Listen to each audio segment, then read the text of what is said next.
सच के साथ। नमस्कार, सिटी वाराणसी लाइव में आप सभी का स्वागत है। मैं हूं ममता चौरसिया। आइए नजर डालते हैं आज के हेडलाइंस पर।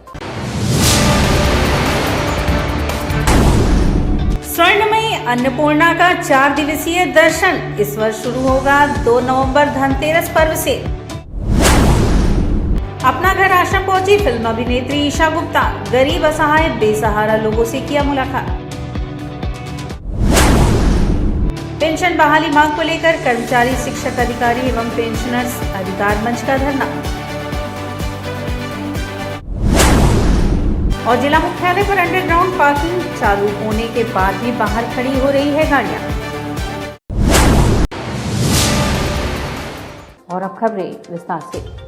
कर्मचारी, शिक्षक, अधिकारी एवं पेंशनर्स अधिकार मंच उत्तर प्रदेश के आह्वान पर पुरानी पेंशन बहाली मांग को लेकर आंदोलन के द्वितीय चरण में गुरुवार को पूर्वाह्न 11 बजे कलेक्ट्रेट कर्मचारी संघ भवन के समक्ष धरना प्रदर्शन किया गया। कर्मचारी, शिक्षक, अधिकारी एवं पेंशनर्स अधिकार मंच उत्तर प्रदेश के आह्वान पर पुरानी पेंशन बहाली मांग को लेकर आंदोलन के द्वितीय चरण में गुरुवार को पूर्वाह्न 11 बजे कलेक्ट्रेट कर्मचारी संघ भवन के समक्ष सर्किट हाउस के सामने धरना प्रदर्शन किया गया।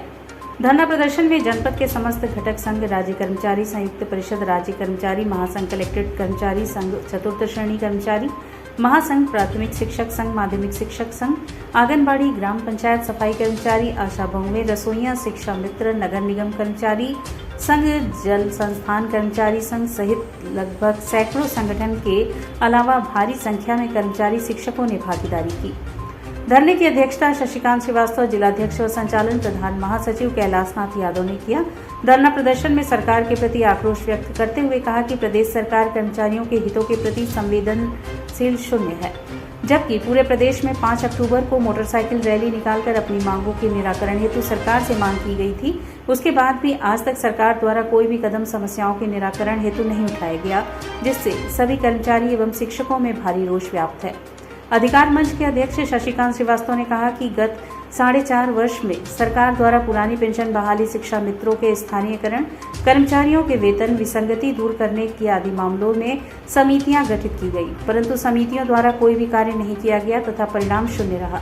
सभा में पद्मनाभ त्रिवेदी, प्रदेश अध्यक्ष राज्य कर्मचारी महासंघ, रामचंद्र गुप्ता, अध्यक्ष चतुर्थ श्रेणी कर्मचारी महासंघ, वीरेंद्र प्रताप सिंह, प्राथमिक शिक्षक संघ, श्यामराज यादव, मंत्री राज्य कर्मचारी संयुक्त परिषद, दिलीप कुमार श्रीवास्तव, महामंत्री कलेक्ट्रेट कर्मचारी संघ पवन श्रीवास्तव, रिजवान अहमद, अमित श्रीवास्तव, सुधांशु कुमार सिंह, अध्यक्ष उद्यान विभाग कर्मचारी संघ, मनोज कुमार, वाचस्पति मिश्रा, नीरज श्रीवास्तव, सुबोध श्रीवास्तव आदि उपस्थित रहे। विगत 4.5 वर्ष में उत्तर प्रदेश सरकार द्वारा हमारी कोई भी मांग को गंभीरता से नहीं लिया गया है।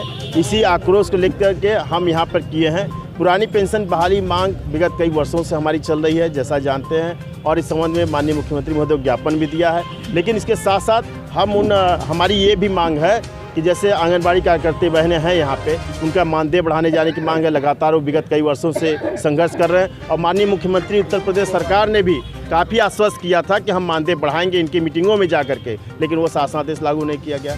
जो संविदा कर्मी हैं आज कम वेतन पा करके अपना काम कर रहे हैं, लेकिन उनको भी रेगुलर कर्मचारियों की बात किया जाए, इन्हें राज कर्मचारी घोषित किया जाए। आप जानते हैं तमाम ऐसे कर्मचारी हैं जो कि सरकार की नीतियों को लागू करने के लिए समय समय पर अग्रणी भूमिका निभाते हैं, लेकिन उनको मानदेय कम मानदेय पर उनको रखा जाता है, उन्हें रेगुलर किए जाने की बात है। इसी सब 21 सूत्री मांग को लेकर के, पुरानी पेंशन बहाली मांग को लेकर के आज ये हम यहाँ पे कलेक्ट्रेट कर्मचारी संघ कार्यालय के समक्ष हम लोगों ने धरना दिया। बीएसएनएल रिटायर्ड पेंशनर को अपने ही परिवारजनों से प्रताड़ित होना पड़ रहा है। मामला लालपुर थाना क्षेत्र का है। मामला लालपुर थाना अंतर्गत बगवा नाले क्षेत्र का है, जहां शंभू यादव, जो कि बीएसएनएल कंपनी में कार्य करते थे, अब रिटायरमेंट के बाद पत्नी क्षमा और 2 बच्चों के साथ अपने मकान में रहते हैं। लड़का 12 साल का और लड़की 14 साल की है। क्षेत्रीय लोगों के अनुसार पत्नी अपने बच्चों को लेकर 1 महीने पहले कानपुर चली गई, जो अभी तक नहीं लौटी, और जब पेंशन की तारीख नजदीक आती है तो घर लौटती है। पति को साफ सुथरा कर टेम्पो बैठा कर जाती है, पेंशन निकाल कर फिर कमरे में बंद कर चली जाती है। पास पड़ोस के द्वारा शंभूनाथ को खाना गेट के नीचे से देकर खिलाया जाता है। शंभूनाथ यादव की स्थिति काफी खराब है। लोगों की शिकायत के बाद मौके पर क्षेत्रीय चौकी इंचार्ज कमलेश कुमार वर्मा पहुंचे और आवश्यक कार्यवाही कर रहे हैं। चौकी इंचार्ज पांडेपुर द्वारा मौके पर आकर शंभू यादव की पत्नी से बात किया गया। इस पर पत्नी ने अपनी ओर से सफाई देते हुए 2 दिन बाद आने की बात कही। अकेले वाले बोर्ड में कहीं काम कोई नहीं करते, उनकी सरकारी पैसा मिलता है 20,000 और नवा धोआ के चिकन चाकन करा के इनको टेम्पो से ले जाएगी, फिर टेम्पो से ले आके रखेगी, फिर तार मारेगी। कौन है? वो इनकी बीबी है, उसकी नाम क्षमा है। हमेशा यहाँ नहीं रहती है? रहती है, हमेशा रहती है, हमेशा नहीं रहती है। और कहीं ड्यूटी करती है, क्या करती है क्या नहीं करती है। हम लोग क्या जाते, रात को जाती है, सुबह 9 बजे आती है। 1 महीना से बंद करके गई है। कितने दिनों से इनको दिक्कत है हाथ में जो हवा वगैरह मारा है? इनको आज 8-9 महीना हो गया, 8-9 महीना हो गया। 1 महीना बाद में खाना खिलाए इसको हम। इसकी बीबी 1 रुपया न देना न लेना न कुछ करना, हमारे छत पर से आना, हमारे छत पर से जाना, आया नहाया धोए खा के चल जाए, खाना भी बिना खाए। इसको खाना हमको कहते आंटी दे दीजिए खाना, इसको खाना दे देते रहे। फिर 1 महीना से चली गई है, फिर इसको खाना दे रहे हैं। देख नहीं जा रहा तो खाना दे। पेंशन केवल लेने के लिए है, उनकी सुरक्षा कौन करेगा, देखभाल कौन करेगा? शादी जरूरी थी कि इनकी देखभाल जरूरी थी? कब आ रही हैं?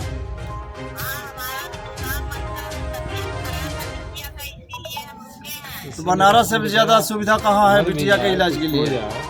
पढ़ा ही रह जाएगा।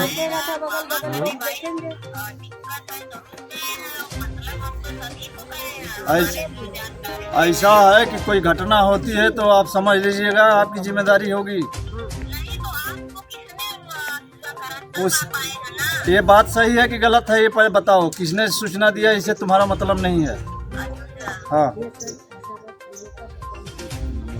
यदि भला चाहती हो तो किसी को आकर करे, क्लियर करो। बनारस से अच्छी सुविधा कहीं नहीं है। ये जब इनका पेंशन और सब लेती हो, तुम पत्नी हो, या तो क्लियर कर दो, ये अलग से नौकर रख ले एक। कब आ रही हो?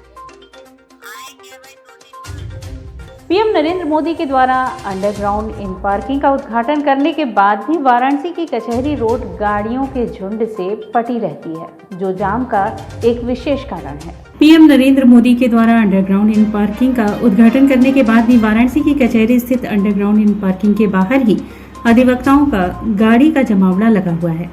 यही आज दी सेंट्रल बार एसोसिएशन के उपाध्यक्ष राज आनंद ज्योति सिंह ने कहा कि यहाँ के नगर आयुक्त और जिलाधिकारी हैं, वह इसी से बाहर निकलते नहीं हैं, तो जमीनी स्तर की जानकारियां इन लोगों के पास नहीं है।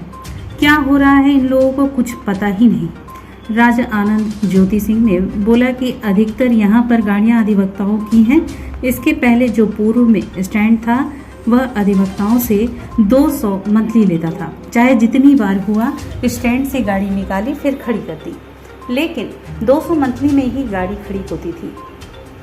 राज आनंद ज्योति सिंह ने कहा कि पूर्व में जो रेट मोटरसाइकिल के स्टैंड का था वही होना चाहिए। मैं जिलाधिकारी को यह बताना चाहता हूं कि आप अधिवक्ताओं का शोषण करने के लिए वाराणसी के जिलाधिकारी नहीं बने हैं। अगर अधिवक्ताओं की यह बातें नहीं मानी गई तो एक बड़ा आंदोलन जिलाधिकारी अधिवक्ताओं का झेलने के लिए तैयार रहे। अधिवक्ता राज आनंद ज्योति सिंह ने कहा कि इस स्टैंड में 4 घंटे का 10 रुपये रखा गया है, 24 घंटे का 25 रखा गया। वह पूरी तरीके से मजाक बना लिया है। राज आनंद ज्योति ने कहा कि डीएम इसका खुद संज्ञान ले, नहीं तो इसका अंजाम बहुत ही बुरा होने वाला है। इसका रेट कम हो। 10 रुपये 4 घंटे का रखा गया है, उसके बाद ये 24 घंटे का 25 रुपया कर दिए हैं। ये मजाकबाजी बना लिए हैं। ये पूर्ण रूप से यहाँ अधिवक्ताओं को लूटने के लिए आए हैं। अगर इस प्रकार ये दर कम नहीं किया गया तो स्टैंड को ही कतई नहीं चलने दिया जाएगा। समाजवादी पार्टी एवं समाजवादी पार्टी महिला सभा द्वारा बुनकर कॉलोनी नाटिमली में एक जनसभा का आयोजन किया गया।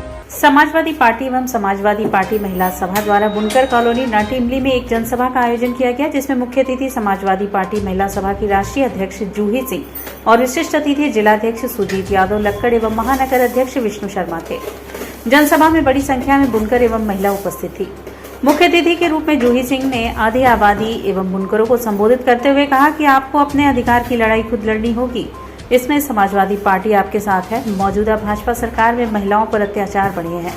आज महिलाएं उत्तर प्रदेश में सुरक्षित नहीं हैं। अभी कुछ दिन पहले भाजपा की एक बड़ी नेत्री व पूर्व राज्यपाल ने इसी बनारस में एक बेतुका बयान दिया कि रात को 8 बजे के बाद महिलाएं थाने पर न जाएं। इतने से ही पता लगता है कि उत्तर प्रदेश में महिलाओं की स्थिति क्या है। आज इस सरकार में बुनकर, किसान, छात्र, नौजवान व व्यापारी सारे लोग परेशान हैं।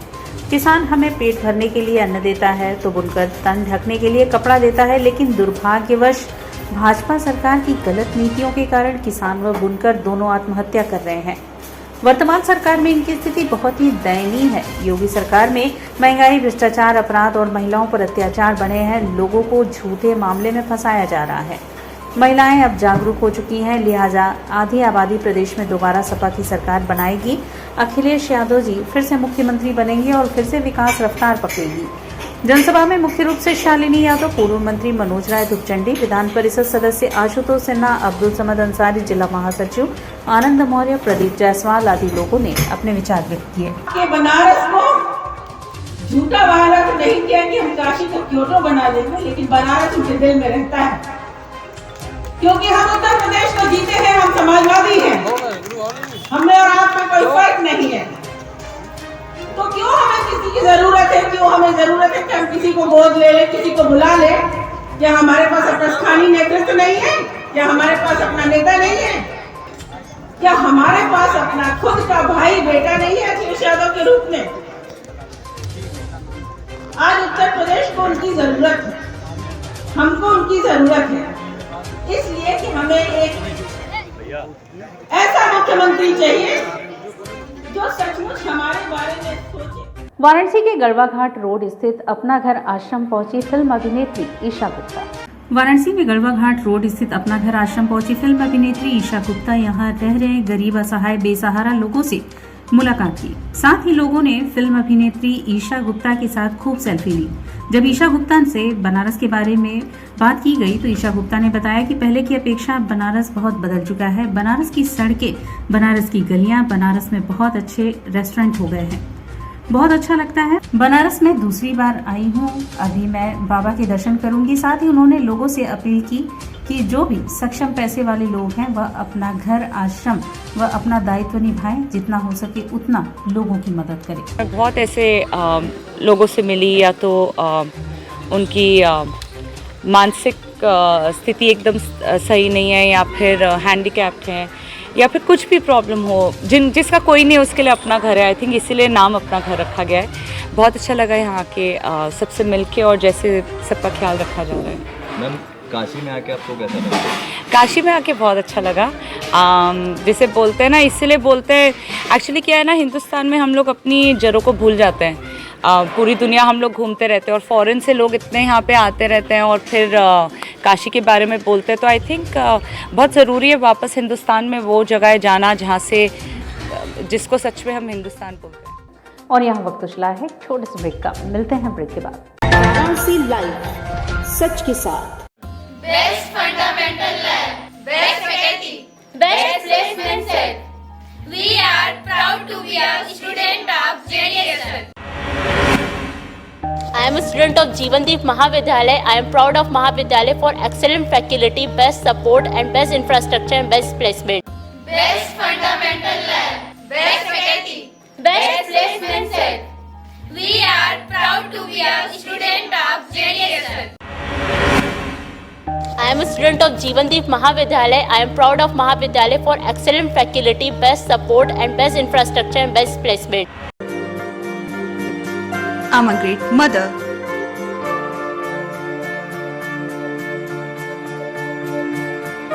I'm living a life with purpose. Because I'm providing the best education to my child.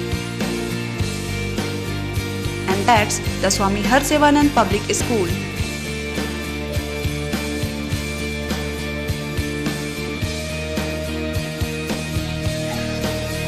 Harsevanand Public School provides value-based education. Admission open for nursery to class 11th. Harsevanand Public School and Hostel, Garhwa Ghat, Banpurwa and Jagatganj, Varanasi.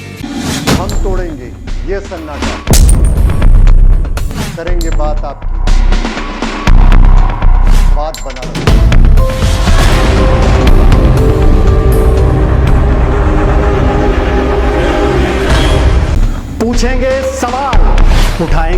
मुद्दे, करेंगे बहस, होगा मुकाबला आमने सामने, ताकि सच जिंदा रहे।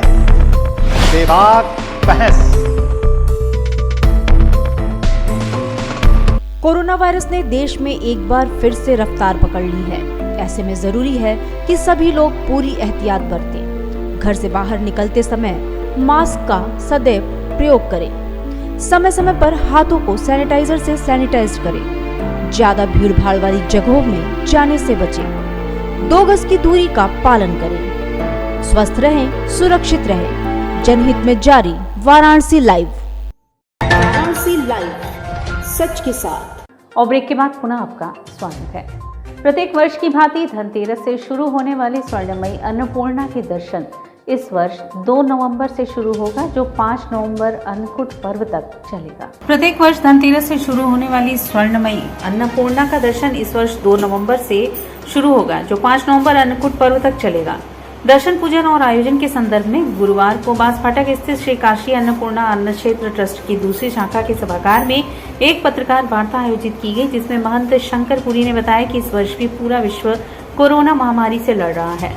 बाबा विश्वनाथ और मां भगवती के आशीर्वाद से व्यवस्थाएं धीरे धीरे पटरी पर आ गई है। हालांकि खतरा अभी टला नहीं है। उन्होंने बताया कि धनतेरस के दिन 2 नवंबर से शुरू हो रहे स्वर्णमयी अन्नपूर्णा के दर्शन के दौरान कोविड-19 के बचाव के लिए जारी गाइडलाइन का पालन करवाते हुए भक्तों को दरबार में प्रवेश दिया जाएगा। भक्त मंदिर के प्रथम तल पर स्थित माता के दर्शन करेंगे। गेट पर ही माता का खजाना और लावा वितरण भक्तों में किया जाएगा। केवल प्रथम दिन ही भक्त पीछे के रास्ते से राम मंदिर परिसर होते कालिका गली से निकाल दिए जाएंगे। मंदिर प्रबंधक काशी मिश्रा ने बताया कि सुरक्षा की दृष्टि से मंदिर में जगह जगह वॉलेंटियर तैनात किए जाएंगे। थर्मल स्कैनिंग और हैंड सैनिटाइजेशन के बाद भक्तों को माता के दरबार में प्रवेश दिया जाएगा। सोशल डिस्टेंसिंग के साथ भक्तों को प्रवेश दिया जाएगा। सुरक्षा की दृष्टि से मंदिर परिसर में 2 दर्जन CCTV कैमरे लगाए जाएंगे। मेडिकल की व्यवस्था भी की जाएगी। स्वर्णमयी मां अन्नपूर्णा की छोटी दीपावली से अन्नकूट पर्व तक के दर्शन भोर में 4 बजे से रात्रि 11 बजे तक होगा। VIP समय शाम 5 से 7 रहेगा। वृद्ध और दिव्यांगों के लिए दर्शन की सुगम व्यवस्था रहेगी। प्रेस वार्ता के दौरान प्रोफेसर रामनारायण द्विवेदी समेत मंदिर परिवार के सदस्य मौजूद रहे। 2 तारीख को माता का पाठ होगा। सुबह 4 बजे से माता जी का खजाने की पूजा हो जाने के बाद में खत्म होगी तक 5 बजे के लिए साफ करने की व्यवस्था है। प्रसाद दिया जाएगा और इससे है कि माता जी का आशीर्वाद रहेगा और यहाँ पर रखकर जो भी व्यक्ति इस दिन धनतेरस के दिन माता अन्नपूर्णा स्वर्णमयी का दर्शन करेगा, उसको सभी प्रकार के ऋणों से मुक्ति मिलेगी और माँ लक्ष्मी की कृपा प्राप्त होगी। धन धान्य की समृद्धि होगी। तमाम ऐसे महायोग उस दिन बन रहे हैं जिनसे माता के चरणों में जो भी भक्त श्रद्धा पूर्वक भगवती तीनों देवियों का एक साथ दर्शन करेंगे, उनके जीवन में सुख समृद्धि, धन धान्य की वृद्धि, आयुष्य और आरोग्यता पूर्णतः उनसे साथ जुड़ जाएगा और उनका जीवन सफल रहेगा। इसीलिए ये माँ का दर्शन का महत्व बताया गया है। पिपलानी कटरा स्थित अति प्राचीन शंभू माता मंदिर का वार्षिक श्रृंगार का आयोजन बुधवार 27 अक्टूबर को हुआ। पिपलानी कटरा स्थित अति प्राचीन शंभू माता मंदिर का वार्षिक श्रृंगार का आयोजन बुधवार 27 अक्टूबर को हुआ। इस अवसर पर माता रानी को गेंदे, बेला इत्यादि फूलों के अलावा विद्युत झालरों से आकर्षण तरीके से सजाया गया था। प्रातःकाल माता के विग्रह को स्नान करवाकर नूतन वस्त्र से मां का भव्य श्रृंगार किया गया। माता रानी की आरती के पश्चात भक्तों ने जयकारे लगाते हुए माता के दर्शन किए। संध्या काल में यज्ञ वेदी में संस्कृत के श्लोकों के साथ आहुति दी गई। तत्पश्चात छोटे से बने मंच पर कलाकारों द्वारा एक से बढ़कर एक भजनों की प्रस्तुति की गई। गुरुवार को माता रानी के वार्षिक श्रृंगार के अवसर पर कोविड नियमों के अनुसार भंडारे का भी आयोजन किया गया। बता दें कि मां शंभू माता के मंदिर में शारदीय और वासंतिक नवरात्र में 9 देवियों का दर्शन करने लोग दूर दूर से आते हैं। नहीं, ऐसी कोई हम लोग को तो दिक्कतें नहीं है, मगर थोड़ा कोरोना को देखते हुए जी थोड़ा हम लोग जो है समस्या से 2 दिन से भंडारा हुआ जी, तो भंडारा की जगह हम लोग प्रसाद वितरण कर दिए जी, हैं, ताकि भीड़ इकट्ठी ना हो जी। प्रसाद वितरण इसलिए कर दिया गया कि लोग प्रसाद ग्रहण करते हुए आगे बढ़ते हैं जी। खुशहाल जीवन कर दे शंभू मैया मेरे सर पे हाथ धर, शंभू मैया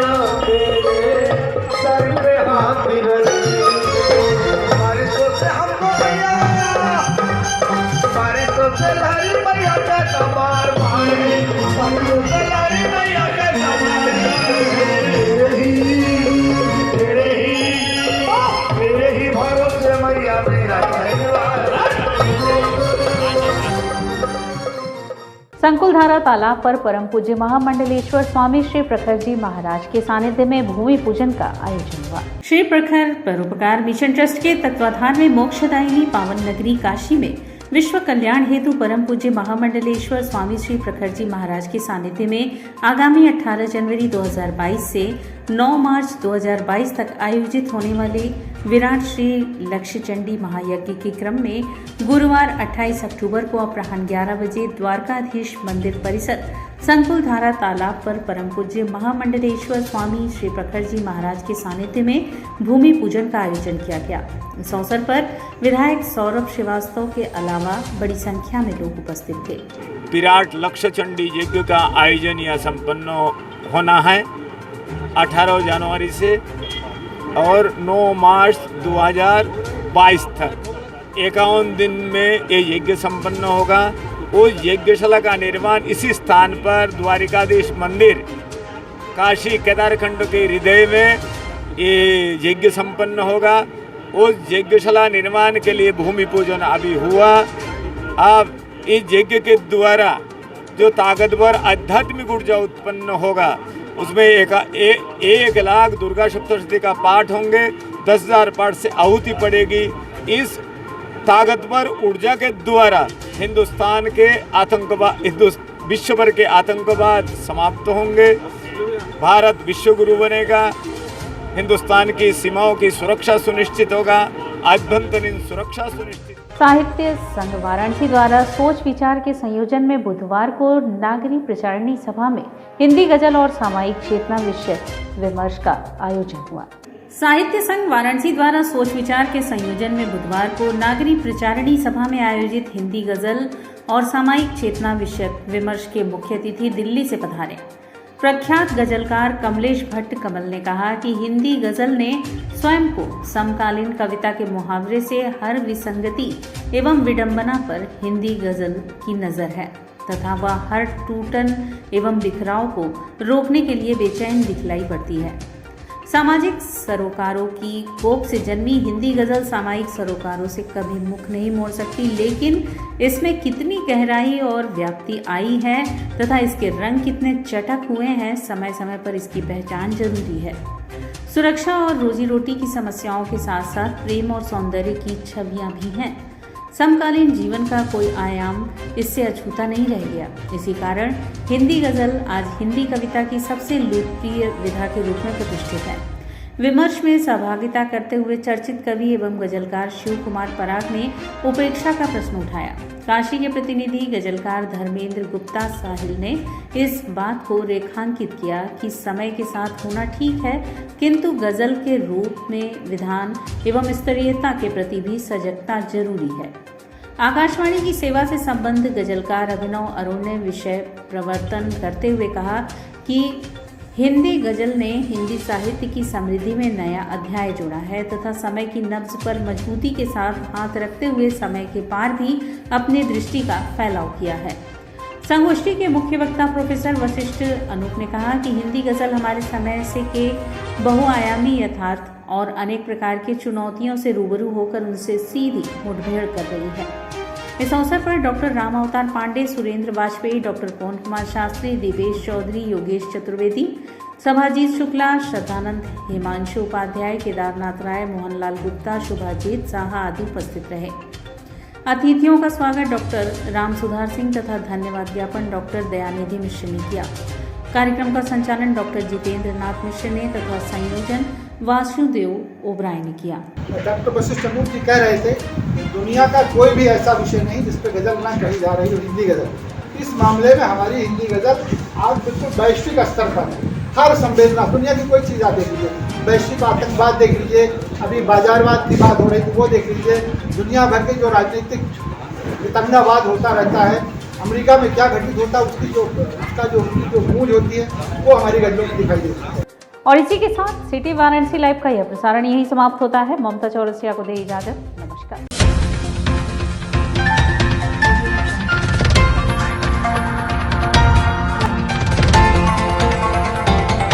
वाराणसी लाइव, सच के साथ।